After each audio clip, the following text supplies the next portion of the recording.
일반적인 공학 설계 디자인, 설계 프로세스에 대해서 알아보도록 하겠습니다.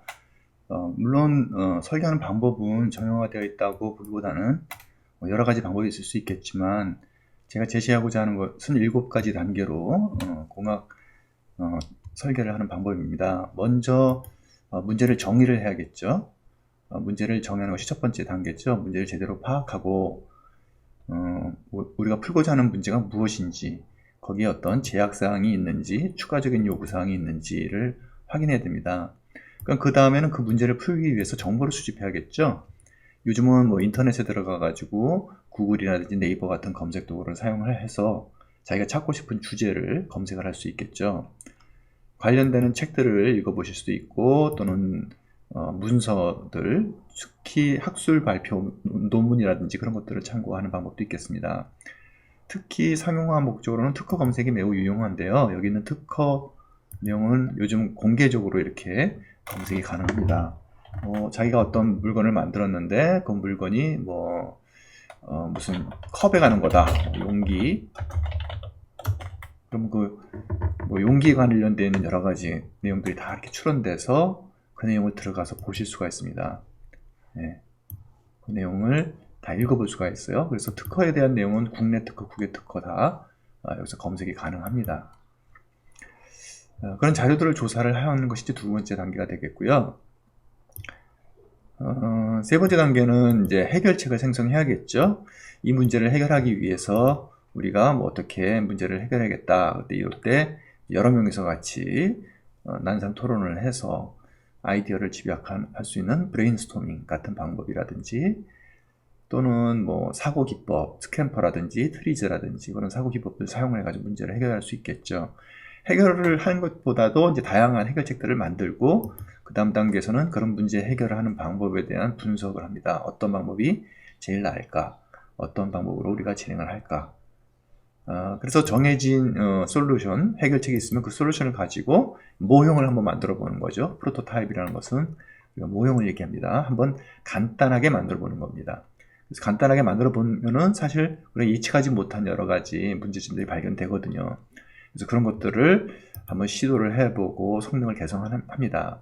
여러분들 자동차 같은 것들 문짝 하나를 만들더라도요, 그것이 얼마나 내구성이 있는지를 확인하기 위해서 몇만 번을 로봇가 이렇게 여러 닫다를 수행을 한다고 합니다. 그래서 그런 것들을, 그것은 프로토타입이라기보다는 한 단계 더 나아간 완제품, 시제품, 바로 다음 단계 완제품 만들기 전 과정에서의 품질 향상을 위한 테스트이긴 하겠지만요. 그런 식으로 우리가 구체화를 시켜서 무엇인가 프로토타입을 만들어 보고 확인하는 것이 매우 중요하게 합니다.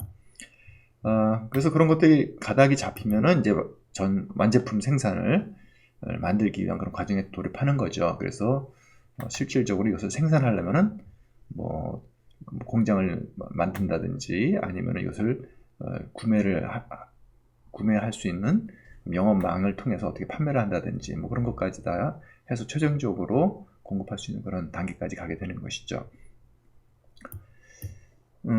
여기 왼쪽에 있는 이 그림은 일반적인 오른쪽에 지금 나온 내용이 영문 버전입니다. 그 내용이, 그래서 보시면은 영어로 되어 있지만 여러분들이 이걸 구글 트랜슬레이션으로 돌리면은 쉽게 한국말로 요즘 잘 번역이 됩니다. 그 다음에 여기서 이제 적용 사례로서는 유용한 자료들을 이렇게 연결해 놓았는데요. 네, 이것도 영어로 되어 있지만 관련된 유한 자료입니다. 한글 자료를 보시면 KOCW에 가시면은 여기 한글 자료 창의적 공학 설계 동영상도 내용이 있고요. 혹은 KOCW에서 여기 창의적 공학 설계라고 치시면은 이런 요즘 오픈소스 자료들이 많이 있습니다. 그래서 강의 내용이 공개되어 있고 동영상도 있고 PPT라든지 이런 자료들이 있어서 여러분들이 잘 그런 것들을 활용할 수 있습니다. 자, 사례가 없이는 가슴에 와닿지가 않죠. 그래서 지금 하나의 사례를 갖고 문제 정의에 보시면 링크를 클릭하시면은 리퀴드 글라이드라고 그래가지고 이건 뭐냐면은 여러분 치약 같은 거, 또는 무슨 꿀 같은 거, 그런 것들 용기에서 먹다 남으면 맨 마지막에 찌꺼기 처리가 참 곤란하죠. 나머지 부분 잘 안 먹기 곤란합니다. 그래서 요거는 코팅을 해가지고 간단하게 안에 있는 내용물을 쉽게 끝까지 다 빨아낼 수 있게끔, 뽑아낼 수 있게끔 하는 그런 아이디어 상품입니다. 리퀴드 글라이드라고 하는 제품이죠. 제품을 만들기 위한 설계 과정을 한번 예시로 한번 해보도록 해야겠습니다. 먼저 이제 문제 정의에서 이제 명확하게 문제를 정의해야 됩니다. 요 해당 문제를 갖다가 우리가 정의하기 위해서는 한 두어 가지로 이렇게 명료하게 설명할 수가 있겠어요. 첫 번째는 잔량이 조금 남았을 때 내용물이 잘 나오지 않는다 하는 사실.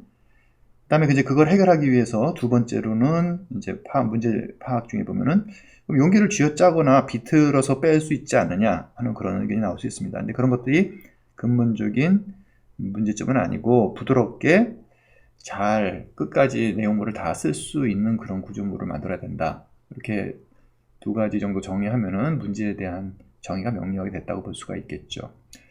그러면서 우리가 제약사항을 갖다가 한번 또 생각을 해봐야 됩니다. 제약사항은 한 세 가지 정도 생각할 수 있는데요. 제품을 일회성으로, 그쵸? 제품마다 한번 사용하고 다 버리는 일회성 제품이므로 소비자 가격을 고려해야 된다. 뭐 이것 때문에 꿀을 갖다가 만드는데 뭐 10만 원이 더 추가가 된다. 그럼 말이 안 되는 거겠죠. 그래서 가격 경쟁력이 있어야 되겠고요. 한 두 번째는, 무거워지면은 또 안 되겠죠. 이것을 뭐 기구를 장착을 해서 끝까지 다 빨아낼 수 있게끔 하기는 할 수 있는데 뭐 되게 무겁다. 그것도 말이 안 되는 거고, 그래서 가벼우면서 라고 하면 두 번째 제약사항이라고 할 수 있겠죠. 한 세 번째는 내용물이 먹는 음식일 수도 있으니까 그렇죠? 건강상의 해가 없는 그런 물질이어야 된다. 이 정도 한 세 가지가 제약사항이라고 볼 수가 있겠습니다. 네. 그래서 그런 것들을 가지고 이제 염두에 두고서 인터넷 정보 수집을 하게 되겠죠. 정보 수집하면은 키워드 선정이 이제 매우 중요해요. 뭐 치약 남은 거 처리라든지 뭐 꿀 남아 있는 거 어떻게 먹나요? 뭐 인터넷에서는 그렇게 키워드를 잘 줘야 되겠죠. 네. 그리고 도서라든지 학술 검색 같은 데 들어가 가지고 관련이 있을 만한, 네. 근데 이거는 좀 아이디어성이라 해서 아마 특허 쪽에 그런 것들이 좀 많이 있을 것 같아요. 검색을 하면은 뭐 예를 들어서 특허 쪽에서 뭐 잔류물 같은 걸 하는 거 아니겠어요? 그럼 잔류물 이렇게 검색을 하면은 뭐 잔류미를 갖다 뽑는 그런 것에 대한 거, 뭐 주제는 다 다르죠. 이런 것들을 시작을 해서 계속 키워드하기 좋지는 않네요. 지금 저도. 예. 찾아나갈 수가 있겠죠. 아무려나 그렇게 해가지고 이제 해결할 수 있는 방법들을 이제 우리가 뭐 정보 수집에 근거하고 아이디어에 근거해서 만들 수가 있겠죠. 자, 해결책 생성을 할 때는 뭐 예상되는 시나리오가 뭐가 있을까요? 한 세 가지 정도 들자면은 액체를 고체화를 하면 어떨까? 그것도 방법이긴 하죠. 고체를 만들면 액체가 아니니까 뭐 이렇게 잔량이 벽에 붙어서 덕지덕지 고생하는 경우는 없게 되겠죠. 두 번째는 다 쓴 다음에 용기의 하단부를 잘라서 나머지를 쓴다. 뭐 이것도 경우에 따라서는 해결책이 될 수가 있겠어요. 아랫돌을 자르면 다 밑에 다 남아있으니까 로션 같은 것들도. 근데 이게 자르는 건 좀 번거롭지 않나? 그죠? 그 다음에 세 번째는 용기 내부의 마찰을 줄여서 물체가 잘 빠질 수 있도록 한다. 이게 제일 괜찮은 것 같죠? 네, 세 가지 중에서 이제 세 번째를 해서 그럼 그렇게 선택을 하는 겁니다. 어느 게 제일 나을까 비교 분석을 하고요.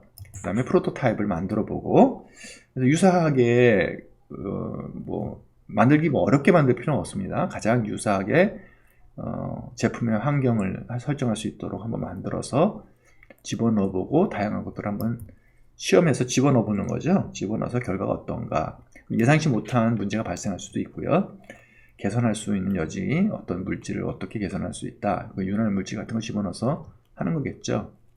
그래서 이게 만족스러우면은 이제 제품 생산해가지고 아까 보신 것처럼 아이디어 상품, 그래서 판매에 들어가게 되는 거겠죠. 자, 이런 7가지 단계 여러분이 잘 염두에 두시고 계획을 하시면은 공학 설계를 잘 하실 수 있습니다.